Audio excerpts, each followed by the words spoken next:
بسم اللہ الرحمن الرحیم۔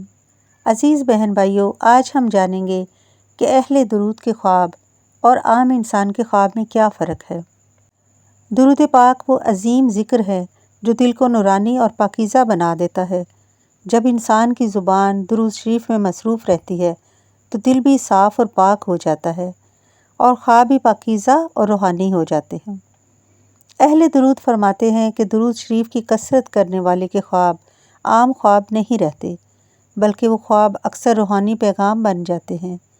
کبھی ان خوابوں میں انسان کو اللہ تعالیٰ کی طرف سے اشارے ملتے ہیں، کبھی زندگی کے مسائل کا حل دکھایا جاتا ہے اور کبھی ایسا لگتا ہے جیسے رحمت کے دروازے کھل گئے ہوں۔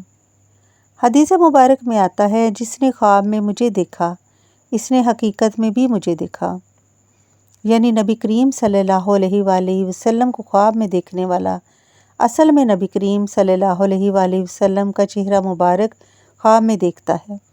درود پاک کثرت سے پڑھنے والے خوش نصیب لوگ خواب میں نبی کریم صلی اللہ علیہ وآلہ وسلم کی زیارت سے بھی مستفید ہوتے ہیں۔ ایسے خواب انسان کو گناہوں سے بچنے اور اللہ کے قریب ہونے اور اپنی زندگی کے فیصلوں کو بہتر بنانے میں مدد دیتے ہیں۔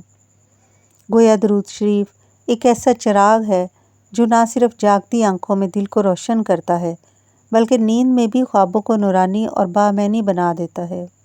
لہٰذا میرے عزیز ساتھیوں، اپنی زبان کو ہمیشہ درود شریف سے تر رکھیں، خاص طور پر سونے سے پہلے۔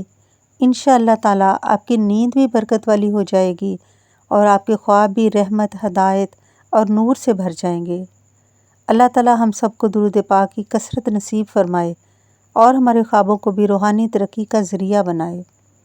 ایک بار میرے ساتھ درود شریف پڑھ لیجئے۔ اللہم صلی علی سیدنا محمد وعلی آل سیدنا محمد، آمین یا رب العالمین۔